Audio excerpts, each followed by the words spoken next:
Hello, everyone, and welcome to Still Standing, the Dog Show podcast brought to you by the Canine Chronicle, celebrating 50 years of excellence. I'm Wayne Cavanaugh, and with me today and every day is Kimberly Meredith, the one and only. Hi, Kim. Hi, Wayne. How are you? Are you So excited? excited to be here with you. Totally It's excited. season one, version one, episode, whatever those kids say with those things they watch on TV, those series things. It's series one, episode one. That's it. Right here today, we are starting this new podcast, and I'm pretty excited about it. Totally excited about it. Totally. We can talk about whatever we want. We We can, have freewheeling, and we're going to talk about it. we do. And by the way, your makeup and your hair look fabulous. I can tell you, Oh, ladies, thank you. it only took 3 hours for this to be created, and it's spectacular. Uh, Yeah. well done. And then we had to Anyway, turn the lights out because I look like a ruby red grapefruit. it So was we very won't talk different. about Yeah. that. So being this the first episode, there's going to be things like this, like lighting and things that we'll sort out along the way. But meanwhile, bear with us. Anyway, we have a lot to cover today. And one of the things we want to focus on is kind of an old topic, but a new slant on it. And that is type versus soundness, among other things we'll touch on as we go along that road. Anyway, I want to start this off by getting right to it. And Kim, let's define, I mean, that's an age-old discussion, right? Type versus soundness. What's more important? Well, there isn't. It's not a versus at all. It's a blend, right? So, or one is Right. they overlap, right? So, how would you define breed type for people who are trying to learn how to evaluate dogs or judges or breeders or anybody? I would say that breed type is made up of all of the various nuances of those particular breeds, whether it's head shape, ear set, ear size, length of body, length of leg, tail carriage, all of that plays into it. So, the nuances in a breed and in the breed standard are really, really important. And so you have to be able to pull all of that in, study it, learn it, and apply it. Not easy to do. No, it's not. And one of the ways I find helps me is to take those parts, those nuances, and apply it to the function of the breed, the original plan for the breed. So, for example, in short hairs and English pointers, pointers as we call them, and German short hair pointers, what makes them different? Uh, that's when you get into head type, it's going to be different for the different game they hunt, the different geography where they were developed to hunt, and those things become important to that breed. You want the breed elements to keep them separate and unique from each other breed, right? You don't want the underlines and any of the retrievers to look alike, right? Their whole profile. Exactly. And those are the elements that I think of when I think of how to define a breed. Those defining characteristics that come from the history, from the function, and from the root breeds. And I talk about root breeds a lot, but I think it's important because taking, for example, pointers. The original breeds in that breed included foxhounds, a lot of foxhounds, bloodhounds, even some people say terrier, maybe even a white terrier, like a white bull terrier, but back that we saw in the 1700s. Breeds like that, that you want to look at the dog and say, I want a lack of those things. I don't want round bone like a foxhound. I don't want round, long ears like a foxhound or like a bloodhound or a coonhound. Not like a scent hound. The scent hound characteristics, the underline, the skirting, all those things will, the absence of those things is breed type for a pointer, right? The absence Absolutely. of those root breed elements is really helps you define where you're getting to when it comes to breed type. Agreed. The northern breeds, I come from the Alaskan Malamute originally from early 70s. And their function to be able to pull you through a snow drift to get you back home where you need to be, so which is, strength, sturdiness, length of leg to break through the snow, big snowshoe feet, coat, double harsh coat to be able to survive the elements if they're staked out at night. Even running the Iditarod, they just stake them out. So without those essential things, then what do you have? You don't have breed type. For instance, in a Malamute, the single most uh, worst fault in the Malamute, in our standards, the one word never is only used once. Never is under long and soft coat because it's a survival characteristic, correct? Yeah. So being able to study and learn about these various things as you're talking about the sight hounds, the scent hounds, and what separates them are the nuances of that breed that we have to absorb and pass along when we're looking at exhibits in our ring. And so again, that function brings the elements of breed type and those defining characteristics that again are shouldn't be in there. You don't want to see some of those root breed. We don't want to get we don't greyhounds are another root breed for pointers, for example. So what do we get from that? Too much tuck up, too narrow a tail base, too skinny a tail base, too long a tail. All greyhound elements. You get your two fingers between their front legs and there's nothing there. That's great in a sight hound. It's not good in an upland bird dog. And contrary to that, a bloodhound or foxhound or any of those scent hounds will give you the, straighter underline, too straight. So you're looking for, the moderation between too straight and underline and not too much like a greyhound. No scent hound, no sight hound. So eliminating sight hound and scent hound characteristics from a pointer is going to get you there to what we think of as breed type. You don't want those elements, and we selected for all these years to get away from that. And the reason is those characteristics are linked to the way the breed hunts. And with pointers, we want an upland game bird dog who can use his nose, use his tail for balance, and do all those things that are unlike its root breeds, the things that make it unique. And I know in sled dogs, we see, for you with your northern breeds, we see dogs that have this fabulous movement. And then you're thinking, unless they're kicking the dog's chin behind them, do they need all that kick? For certain breeds, right? Exactly. And that would be a Yeah, exactly. crossover, eliminating their function.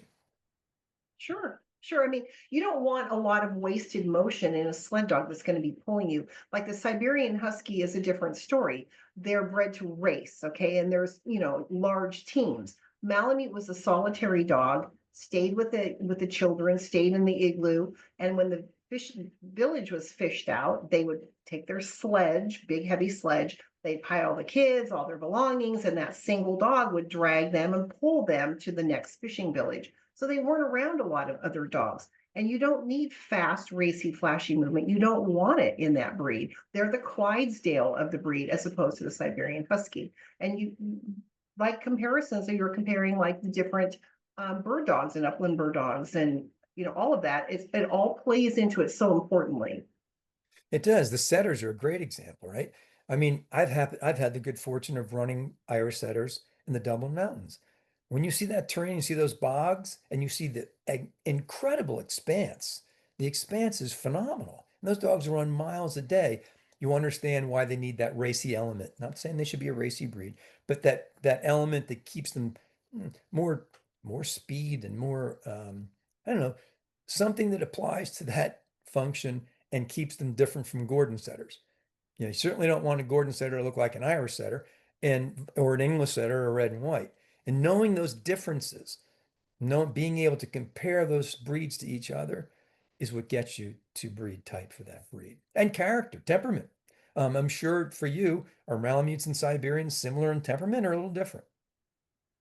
Uh, They're similar but different. The Siberians, of course, are not as dog aggressive because they're used to running in teams, where Malamutes were solitary and, they love to fight. They can be very dog aggressive. So it takes a special owner. You don't want to stick a Malamute, throw it into a pack with a bunch of other dogs because you're going to be in trouble. And again, that goes to breed character. The original job of the dog was a solitary job. So it all plays in. I think our job, as trying to develop an eye, which we like to say, does that judge have a good eye? Does that breeder have a good eye? When that breeder is looking at a newborn litter, I can tell you're talking about underline, you're talking about curves, you're talking about raciness. We're evaluating all of that from the time those puppies are born. We start doing that. And I think it's important that breeders recognize that, have that eye, and it goes forward. If you should decide to go on to become a judge, very important that you have an eye. When those dogs walk into the ring, they make their first go around. I think all of us go, that one, not that one, that one, not that one. And then they have to prove themselves, of course, on the move and their character and all of that. But I think that we develop that eye as a breeder, which is so important to me. If you're going to go on to become a judge, to have that eye and to have that breeder's knowledge and background behind you, because you can then transfer that to other breeds that you study. You sure can.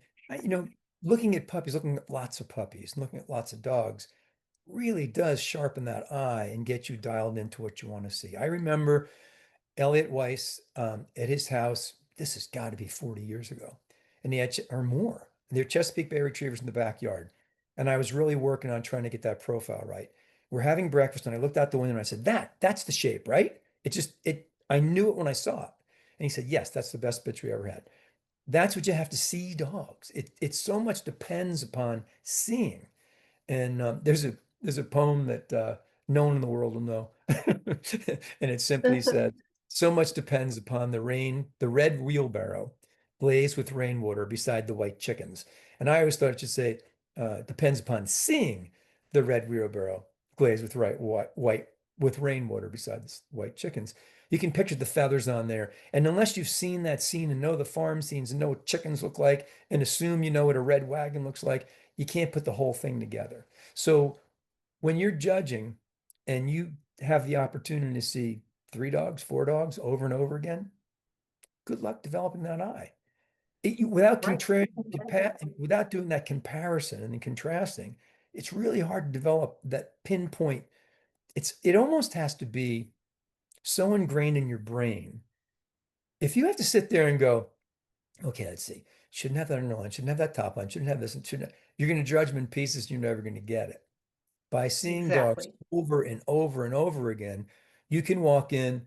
Do you think a tennis player goes, okay, I have to put my arm here, then here, then here, then, while they're, I mean, you'd never get it done, right? You'd stop at Right. each point and overstress it. My granddaughter's four, our granddaughter's four.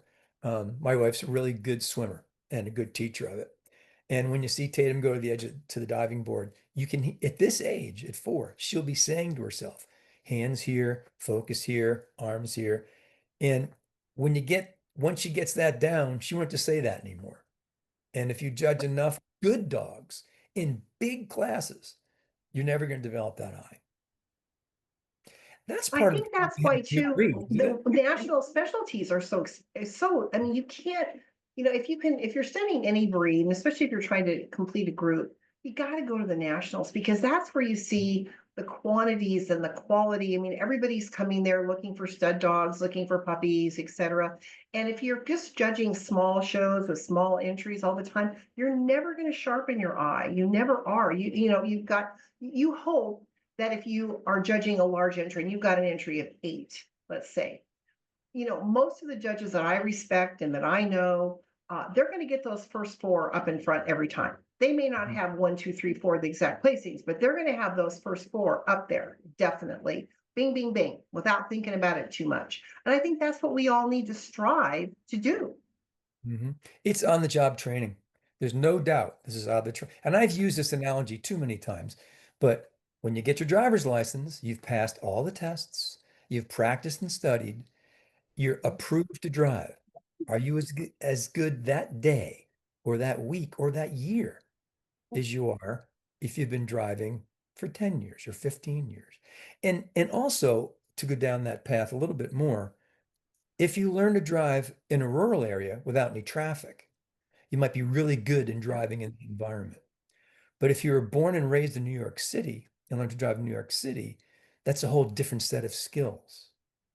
So if you're born in a region or grew up in a region where there's lots of dogs to see, good dogs to see, it's a real advantage. It's a real advantage. I mean, how lucky was I? Sheer luck to work for the Forsyths, where we had the best dogs in every breed at the kennel every day. You can't help but develop an eye for those breeds and to learn their character. And that's an element of breed type that you can't write down. That's a lot. It's osmosis. I mean, you have to be around it. You've got to live with that breed. You've got to, I mean, when I was going through applying, for groups, I would get so interested, like, oh, I didn't know this about that breed. I didn't understand that about that breed. Wow, that's amazing. And then you're like, oh, you know what? I could buy one of those. I really like that breed. And that's Yeah. what we hope to do in by studying. And then, going back to your point about learning, there's a lot of criticism, always has been, on poor judging. And it's never going to stop. It's an ongoing thing. You have to have a thick skin, no doubt about it. But I think all of us have the aspiration to walk into that ring and try our very best to judge it like a breeder judge. Now, we may not pay attention to the same nuances, but hopefully within 5 minutes, exhibitors are not stupid. They know if you know their breed. I mean, first or Yeah. second class, if you've got some quality, they know, what you know. And so I think that we do learn on, well, so do surgeons.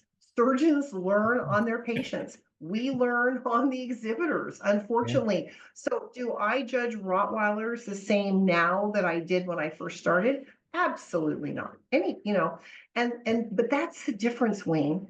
A lot of judges never make that improvement, or they never get beyond that. And so what is it that lets some people have that eye and learn it and keep adding to it, and others don't after going to seminars for 25 years?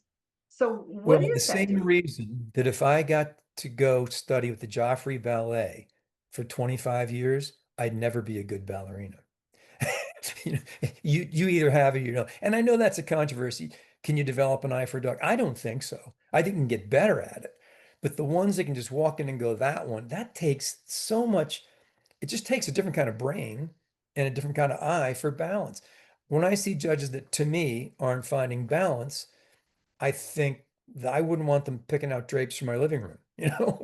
Uh, Yeah, it's just or an yeah, eye or for buying a dog. Yeah, it's an eye for balance. But when you think about, um, we talked a lot about character and breed type.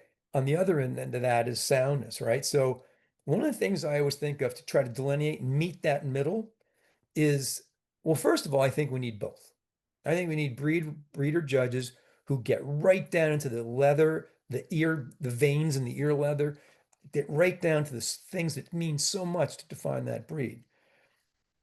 But I always think of these phases as judging things as phases. So uh, if you have a good eye, even, right?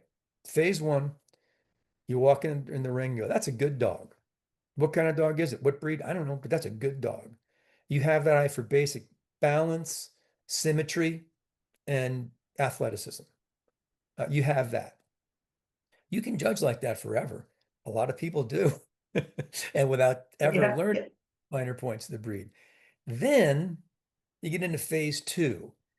And this is my little theory. Phase two is where you learn about the flared nostrils and the eye shape and where the nose goes and the different hair textures and colors and where they are in the body in some breeds, how the taper of the tail is different in some breeds than others. And you really get to study those finer, and you've written them all down. You've talked to all the people, you read all the books, and you know all the finer points. And you forget about the whole dog, the general dog that you used to know about. You're so honed in on finding that vein in the ear that you forget they can't walk. yeah, So you've yeah, got to have that mix of judges that are really, and I think this is true with anything in the world. You need both ends to find moderation. And that goes way beyond our sport. But if you have an eye, if you know what phase you're in, no one ever knows what phase they're in. That's the problem. So third phase, you know all that stuff about type, it's now second nature. You're not repeating it. It's in your mind. And you can see the whole dog. And you put those things together and you kind of have the right mix of type and soundness. And that's what we're going for. You can't have one without the other, in my mind, anyway. well, the saying that, you hear this all the time from people. Oh, well, pound dogs can move well. Okay, Mhm. so what? I mean, but movement and soundness is part of type. You can't separate them. You really can't. And you can't judge parts. I mean, look at national specialties top 20 results many times, because you are on a scale, you're doing points, you're doing parts, and then at the banquet, everybody's all excited, and the dog that was like 18th out of 20 there wins the top 20, and everybody goes, what? Seriously? Good It's like, points. and you're thrilled for the person that won, but it's certainly unexpected because they're not judging whole dogs, Right. It goes right? beyond that. There was a great thing. This has got to be, it was even before I was at AKC, which was in the early 90s. There was right before that, they hired an artist, a wildlife artist, who was beautiful at drawing different animals. And they gave him the Clumber standard. and they said, he's never seen one or heard of one. No pictures. They said, draw this breed based on this standard. Didn't look anything like the breed, nor would it. You can learn all the That's finer. It didn't look anything like it. What's long and low? I don't know. This long, this low, this long, this low. And how do you put those parts together? And the way those parts balance and blend together, that's going to end up defining type and soundness. So when people say to me that, I see a pound dog could go this sound. Maybe it's sound, but is it moving like a min pin? Is it moving like a pointer? Is it moving like a Newfoundland? Is it moving like a bulldog? Soundness is, yeah, you got your legs going in the right direction, but is it right for that breed? So that's the part of type you cannot separate from soundness. absolutely. You just can't. Absolutely. And people that expect a lot of these breeds to have, all of this reach and drive and extension and the front feet out above the nose and stuff is so wrong for other breeds. And then you get, handling errors. There, I won't say a country, but there's a country where they have beautiful, beautiful dogs, and I love judging there, but they run everything. I mean, they run, if it's a Chihuahua, it's on a dead run. If it's a Basset Hound, it's on a dead run. And you say, slow down, slow down, slow down. But to them, faster is better.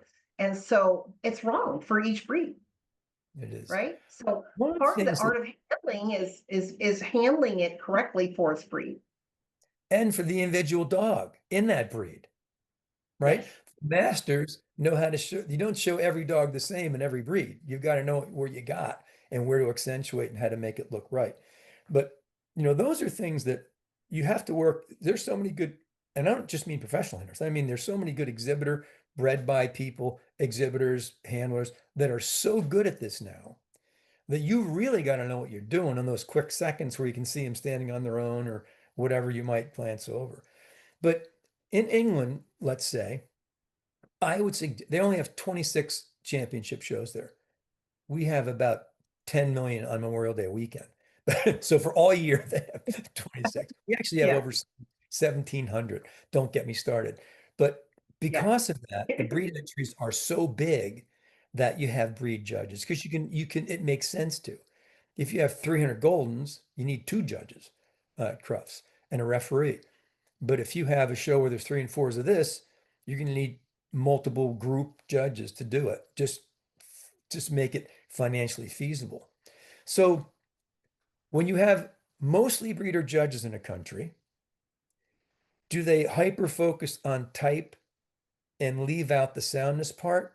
I don't know. That's like saying, that's just overgeneralization. But could it be that the dogs that we sometimes get from England, gorgeous type, maybe not great on their legs?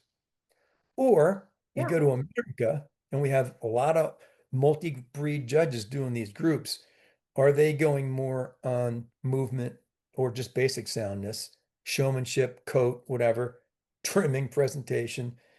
Again, gross generalization. There's plenty overlap.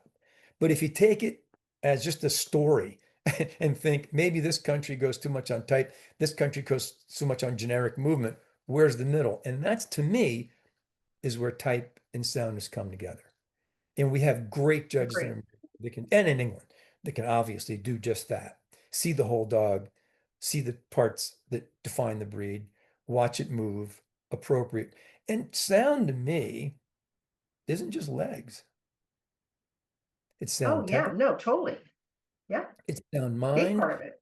it's there's that athleticism. My little English toy spaniel, that bugger's an athlete. I mean, when he goes, he flies around. He can run, he can jump, he can leap, and he's very balanced. By the way, I'm not pimping him because I showed him 3 times. He finished one a couple groups. We're done with him now, but Pretty he funny has, being. and he's not perfect, but he's not perfect, but he has athleticism and balance, and that's sound body and mind to pull that off. And we've seen a lot of dogs that are good down and back, but can't move from the side for that breed. We see them that are good down and back that can't get their head and tail in the right spot for that breed. So there's so much overlap and so much just um, it's like overlapping concentric circles if you have to see it all at once. But when you Yep. do, it's something to celebrate. And it's why we It's judge magic. shows. Yeah, We go to shows where we know it's not going to be a ton of quality, hoping to find that gem. That's what keeps yeah. us going, to find that diamond It in the does, rough. absolutely, absolutely keep. I mean, everybody wants to find a great one. I mean, and then how many times, Wayne, do we're judging, and this beautiful, beautiful animal walks in, and it's balanced and it's beautiful, and it has breed type, and it's got correct tail set, and it's a freak. The Yeah, owners can't, it's scared to death, it won't do anything, and you're like, oh no, you got to be kidding me.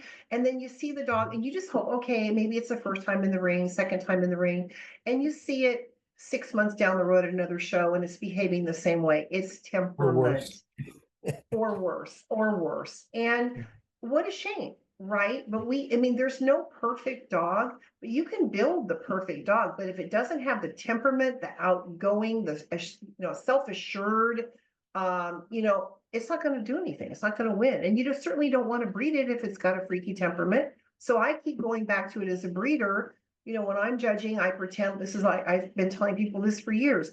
I pretend like I used to say I have $500 in my pocket. I'm now like at 2,500 because dogs are expensive, And I have $2,500 in my pocket, and I've got 50 dogs. Let's say just 50 Bichlis, for instance, and I have to buy one of them. I'm going to buy it. I'm going to take it home. I'm going to feed it. I'm going to breed it. Okay. What am I going to bring home? I don't care Mm. what class it's in. If it's a puppy dog, 6 to 9, owner handler, I don't care. But I mean, I think that's the decisions that a lot of judges hopefully are making as breeders in advance, correct? Yeah, So not the one who showed the best or looked the prettiest, but the one you'd want to take home, exactly. start a breeding program, for example. Yeah. No, exactly. Exactly. Well, And we I all want, I mean, every judge wants to find that. I mean, we're yeah. all looking. Mhm.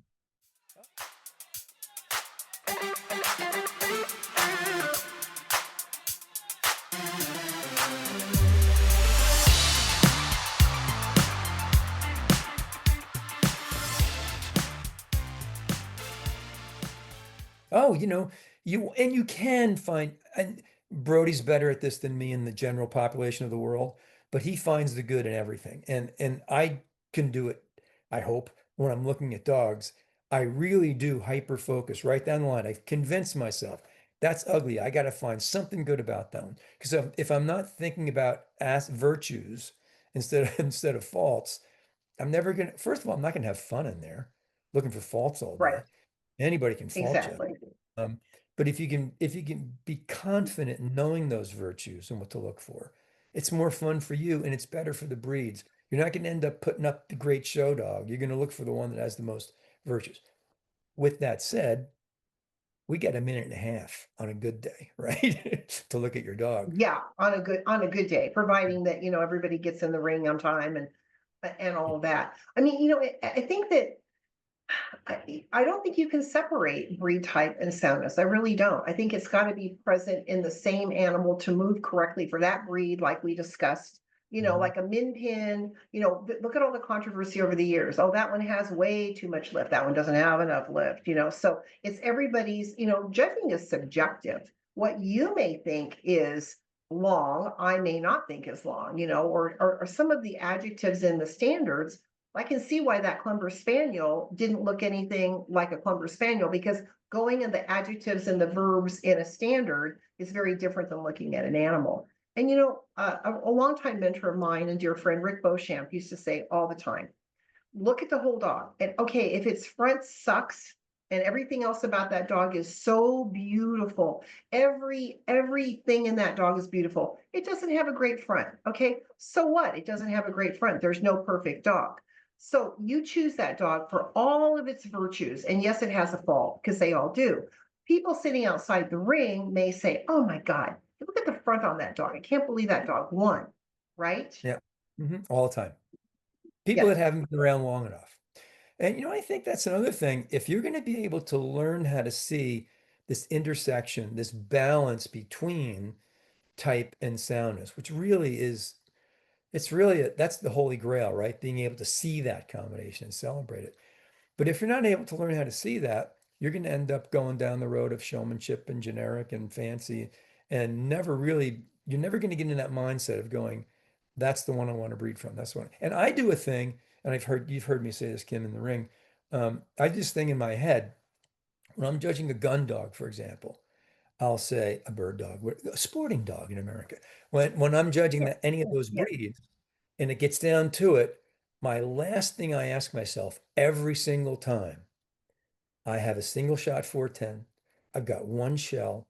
I'm really hungry. Who's coming with me? And that puts me right back into the function and originality of that breed, the history of that breed, and gets me out of the, oh, look at the shiny hair. It gets me right yeah, back to where I need to be, back to the basics. Yeah. absolutely. And You're so spot on, so spot on. Yeah, who wants to pull the exactly. sled? Come back. Who wants to pull? So, who are you going to bring with me? I got to pull stuff. I have to bring, excuse me. I've got to bring the last vaccine to Nome, Alaska. Who's coming with me? That's And right. that can be true for every breed. And being a new second time toy dog owner, which is so foreign to where I mean, my last dog was a wolfhound. Now I've got an English Spaniel. Um, that's an interesting thing because that was bred to be a companion dog to look pretty, right? But to do that, you've got to have four legs to get to the bowl, and you've got to be able Yeah, to free whelp, hopefully, and you've got to be able to just do the things that work for art and for companionship. Are there elements of type that aren't related specifically to function? Yes, but it's related to the whole gestalt of the breed. I mean, it's the essence of the breed. And you can learn that too without having to say who's going hunting. You don't necessarily say who would I want on my pillow, but it's not a bad thing to run through your mind. yeah, What's yeah. what's cute as a And companion. speaking of that, like, heads and expression and eyes and, these soft melting. I mean, there's so many breeds that, like a Pyrenees, appear with a proper head with a beautiful dark eye, the soft expression. I mean, it just melts you, right? Yeah. And so I have a tendency to, if you're going to look at it on the couch every day or lay next to it in the bed, you don't want an ugly head, you know? No, And then they, it's oh, well, they don't function with their head. Well, yeah, yeah, they do. most of them do because they're carrying birds or they're doing Yeah. whatever. But also, I want pretty. I want beautiful. You Hmm. know, I think we all do. We wouldn't have purebred dogs if we didn't appreciate beauty in a breed, Yeah. right? And I think the key to beauty is balance. And that's true in Yeah, everything. If you're picking yeah, out clothes, anything, balance is going to be, you might not be thinking that way, but that's really what determines. I mean, there's these great studies, wonderful studies. National Geographic did one on faces of all different parts of the world, people from all over the place, and judging beauty. And the thing that they find most compelling to their studies, and this is not just one study, it's been going on for years, is symmetry. If this half of the face is in balance with this half of the face, and the people that are clicking on like this is prettier, this is more beautiful, they don't know that, but they're falling for that balance. That's what appeals to them is that balance yeah. between sides of the face. I never even thought of that. But it's that background brain of balance that keeps us looking for beauty. And it could be knowing what's not balanced. In photography, for example, if you always have the subject centered right in the middle, it can get boring. There's three parts of every photograph. You can put the subject here, there, in different places. Yeah. But you need to know the balance of where that goes. And with dogs, you need to know how big that head should be in comparison to that body. So when you look at these pieces like the Clumber Spaniel drawing, what you can't see is how they flow on each other and how that affects breed type. And it's not that difficult to learn the individual parts or draw that list. It's much harder to put them all together. Oh, And for sure. oh, well, Interesting in talking about this just made me think of something that talking about symmetry of face, symmetry of markings. Isn't it interesting that all of us, most of us, are so drawn to the beauty of a split face in a breed, in a smooth fox, in a whippet, in a, and when they're beautiful, and you're just like, wow, I love split faces, right? And that all I think goes all back to the balance and the beauty of it and the symmetry, because having a split face is visually judges have to be aware of it but also have to appreciate it. It has to be balanced and beautiful. So same type It's of thing. and eliminating that one thing, like you're talking about with Rick. There was a Whippet seminar I was at in Houston. It was a real good one. And there was a bitch in there that was just outstanding, easily the best one in there, but she had a U-neck. That's a bad thing for Whippet, right? Really bad thing. So are you going to give her winners at the national and overlook that? Maybe not. But when you're looking at these dogs as a group of all different sizes and genders in a seminar situation, if you don't pick out all the good parts in that bitch and try to blur your eye at that ewe-neck, you're going to miss all the qualities of balance. She was a split face. All the elements of balance, of top line, and where things go. Uh, she just was she had all that look, those ears, the eyes. She was just beautiful there. So you've got to, and sometimes people will, and that's when the sideline people, the ringside exhibitors or spectators or knowledgeable people even, they'll see that and go, wow, you put up the one with the eunuch. If they don't know the breed. If they don't, you have to have the courage. If you have to have the courage to go in there and go, I know you're all going to say this dog is a bad rear, because he does. But you know what? This is tight. This is a dog that I've been looking for all day, and I finally got one, and I'm not going to care about you saying, man, bad rear. By the way, I like good rears. It's a big deal for me. But any virtue like that anybody can see that. We used to have horse people come to this particular show near training grounds. Old horse trainers, great guys. They just thought it was fun to come watch. And they'd pick out dogs of any breed just like that. They Yeah. wouldn't even know the breed.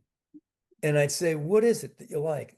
Something about their balance, something where their parts fit together.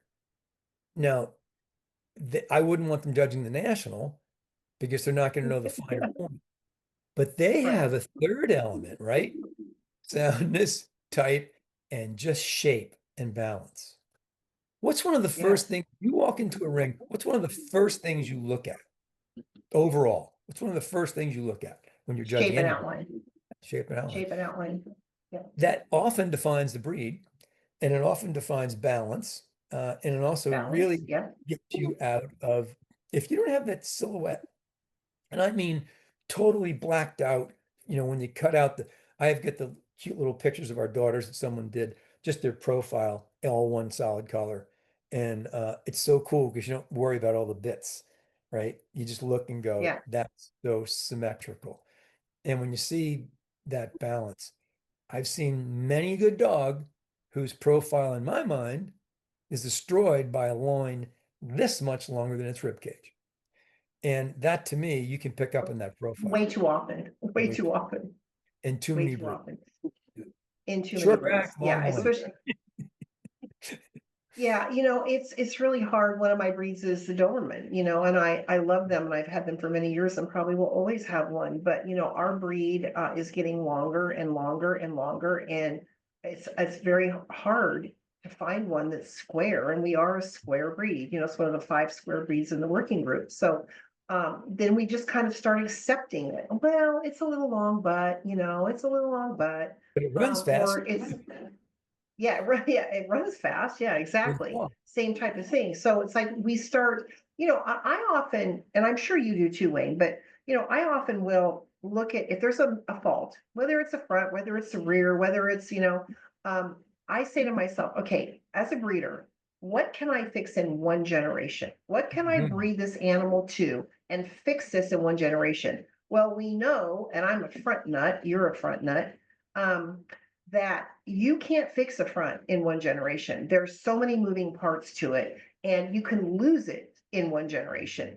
And I will say one thing, people in Europe, we talk about the European dogs, they're not groomed as well and this, and a lot of them, maybe don't move as well as we would like. But let me tell you, they know fronts and they Oh keep yeah. fronts and they have fronts over there. We don't. Our sporting dogs, you can't find a front to save your life most of the time in most of our breeds. And it's so important, and it's like, why in Europe are they getting it and understanding it and keeping it, and we're not?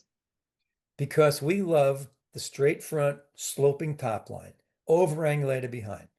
It couldn't be any more wrong. It wins every day of the week, and it drives me Yeah, nuts.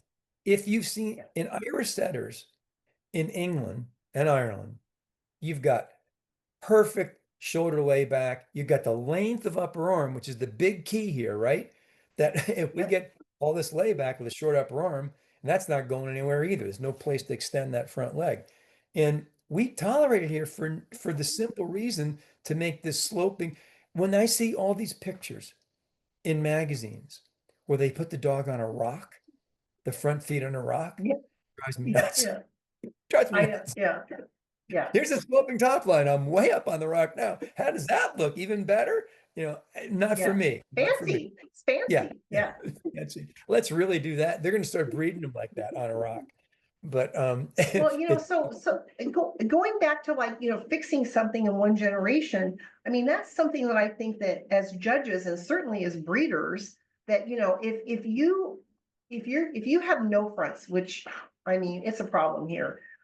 You've got to start selecting. You may not like this puppy's head as well. You may not like its tail set as well, but you've got to start selecting for fronts. And the other thing about breeders is that, oh, I don't know why, especially newer breeders, they think if you take, I was going to say a straight fronted dog and then a dog with a lot of front angulation, it's going to be a blend. It's yeah, going to be a blend. No, you're going to yeah. get half your litter with straight fronts. You're going to get half your litter with great fronts. So you keep your great fronts and you breed them to something with a great front. They don't Mhm. understand that it's not a blend. Okay, that's not how breeding is. So if you're going to, zoom in on something that we need to correct over and over and over, you've got to find it, select it, and then be true to it. There's an anatomical issue that I just love to think about and explain when I'm talking about fronts. See this thing right here? Collarbone. We all have them. And they connect our bodies to our fronts. So if we're down in a quadrupedal position, our arms or our front legs, right? They're connected right to it's amazing. They're connected all together, right? Dogs don't have these. They don't have Right, clavicle. They're actually right. they're the only mammal that there's a couple of mammals that don't have them too, some sloth or something, but mammals in general, dogs definitely no clavicles, right? So when they're when you're talking about constructing a front, you've got the shoulder blade, you got the upper arm, you got the legs, you got the feet, you got all that ligament, and they're just hanging there over the rib cage. They're just hanging Yes. there with ligament Yeah. The and muscle. scapula is held on by muscle. It's Yeah, people think it's connected by bone. It's not. there's no You're collarbone. exactly right. Yeah, It's here's my hanging there. scapulas held together by these. They don't have that. Yeah. So how Yeah. important is it to get all the length of those elements together and centered properly on the dog for that front to survive? And for some reason, we just don't care about that much anymore. I sure do. I want to see withers, elbows, feet in a straight line. In fact, when I go down a line, after I'm looking at general outline, I'm looking for feet under the withers. In most breeds, not all of them, obviously, but Yeah. the ones Yeah. that call for it. Because without that, the center of gravity's off when you do that. If we Sure. see these breeds with their front legs in front of under their noses, that's a good clue that it's not under their withers. You just drop a plumb line at the withers, boop, foot, elbow, you're on line. Probably a good start on that front. Could be other issues, but at Yeah. least it's a start. But I don't know. It just seems to be one of those trends that's been going on forever, and nobody cares. You get a good front on any breed, you hang on to that forever. Oh, absolutely. And I'll forgive a lot for a good friend. I'll forgive a lot. I really will because it's so important. And we lack it so much in the United States, Yeah. unfortunately. I try my Yeah. best to reward it, certainly in setters whenever I can. But your point is so good and strong about how quickly can you change that in your so without knowing without having bred any litters, without knowing how important breeding works and how that there are issues or elements of a breed that are easier to change than others, you'll never come at it with that point of view. You'll miss that. I'm not saying you have to breed every breed Exactly. to judge, but you have to know that certain things are harder to get. And fronts is definitely one of them. Definitely. And Wayne, I was thinking about this when we were talking about, what we're going to discuss today. I was thinking that how many people, all of us start with our first dog. And we may never show that dog. It may be a pet on our couch for its whole life, or we end up at dog shows by some weird way. We end up at dog shows. Usually the breeder saying, okay, if you want that puppy, your butt's going to be at a dog show, and I'm going to call you and drive you crazy till you get there, right? So we are so in love with that first dog. I could never really understand why people, their first dog is not quality, and they come to the dog shows and they lose and they lose and they lose and they continue to show the dog. And I started thinking about that. I thought, well, there's certain breeds that, well, number one, you don't want to just throw away your first dog. I mean, you can keep your first dog as a pet and say, okay, now I know, I've been at the dog shows, I've been watching. I think I know what I need to learn. Hopefully you get some anatomy behind you. You talk to some breeders and explain the different fronts, whether it's a terrier front, a sporting dog front, whatever you're talking about.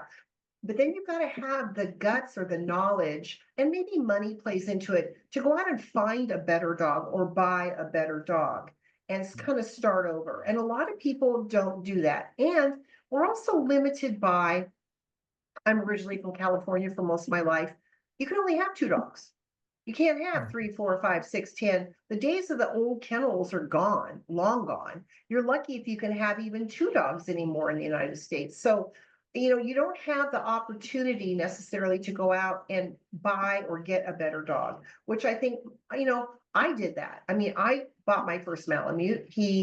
I finished him, but he wasn't great. And I went to the first national specialty, and I was like, wow, there's all these dogs. And I started looking at all of them, and I kind of figured out what I wanted, what direction I wanted to go. And boom, I bought another dog. Not everybody does that. I don't know what is it in our characters that just make us decide, I'm just going to keep showing this dog because I love it, or I need to buy a better dog. Well, I think there's two elements, and I just had this situation recently, so it's kind of fresh in my mind. One, they might just like going to dog shows, win or lose. They like the camaraderie, they like the dogs, they like the vibe. They've met some friends, they want to travel with them. Maybe they also do obedience or agility, and they don't really care. They're going to show them anyway, maybe they don't care. Or there's someone who doesn't know and really needs to know. Here's the problem. At a recent show, well, not too long ago, Richard Powell and I both did a breed on Saturday and Sunday. And Mm. we both had a real close call to make with this woman who was very well intended. She was well put together. Her dogs were immaculate, beautifully trained and present. And she'd been going to handling class every night, I guess, because this dog was ready. But it really didn't look much like the breed. You didn't want to give it a championship point. But then again, was it a Cocker Spaniel? Oh, well, I just blew the breed. But yeah, it was. And so what we did is we both spoke to her, not knowing the other one did.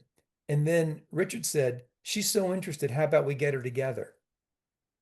And we both talked to her, and it was unfortunate. I hope she'll figure it out what to do. I said, well, there's a breeder in this region. It's got really nice dogs, and she's really nice. And I think maybe this is because she said, should I breed this? And we both said no. Just you're going to start backwards if you do that. You want to go find a good brood bitch. And we said, here's a woman in this area that's got a lot. Maybe she can steer you to one or find somebody for you. And she said, oh, and this is a very kind woman. And I said, why not? She goes, well, this is her breeding. And I went for help and she wasn't happy because I didn't buy it from her. I thought, man, that's a missed opportunity, right? I missed. So Boy, we you're gave not a list kidding. of other names to go talk to. And I hear she did. And I hope she gets a good one to start with. But she said, if I'm embarrassing myself by showing these dogs, even if I'm getting points, I shouldn't show it anymore, right? And we were both like, I wouldn't, unless you'd love to come to the shows and just do it for Yeah. that. But you have to understand the money you're wasting doing this. If you met somebody, we've got to be way better at this as a sport, at mentoring and getting people good dogs. Um, you know, I know there's some people in certain breeds that I've known for years, and maybe they're not the most with it people or don't dress the best or whatever. No one ever gives them a good dog. One by one, they Yeah. get the worst one in the litter, and they make them show them so they can beat them and get a point. That drives me nuts. Everybody who cares that, and they have to show the dedication of going to shows and learning and wanting to learn. But yeah, you don't have to give them their best one, but something they can start with. And that's so important You if know, they I keep don't people. know why this has been a problem for decades. Why this happens, why people decide, oh, I'm not selling them a dog. Sometimes they don't even know the person. It's because Susie said, Yeah. I don't know why. And then we have other breeders that, I won't say names, you'll know who I'm talking about, that breed several rare breeds that are like, okay, we have 4 litters right now. We'll co-own, we'll help you, come over, come look at us. I don't know how many people do. I know if I were going to buy one of those rare breeds, I certainly would be at their front door. But we have this attitude, this haughty attitude, Yeah. and shame on us. I mean, we're overrun by doodles and backyard breeders, and part of it is our problem because Oh, it's our we problem. shun a lot of people, and shame on us. Shame on us. We're harming ourselves, really. I mean, you got to give people a chance, because Susie said so and so don't sell it a dog or whatever. Now, if it's a problem of how they take care of their dogs or how their dogs live, absolutely not. But I do appreciate top breeders that will give newbies a chance. It's I do important. too. And those people you're talking about sell group winners, puppies to group winners all the time and do real well with them. And that helps their breed and helps the sport. This is a topic that I think we could really get into, and we have to about wrap it up for our first episode here. But let's keep this in mind for next time and talk Yeah, about how we can help as a sport, how we can get good dog to people, and what we should do collectively and individually to try to keep people in the sport once we get them there. Kim, it's yeah, been it's wonderful. important. It's been Well, thank wonderful. you. Same Thank you. here. Yeah, well, we got the first one in the books, and I can guarantee you, like judging, get a little better each time. So I There look we forward go. to thousands of more episodes with you. This will be fun. Thanks again to the Canine Chronicle, celebrating 50 years of excellence. That's a long time for their support. And we really enjoy doing this and look forward to seeing you again next week. For me and this wonderful person to my left, Kimberly Meredith, good night. Good night. See you soon.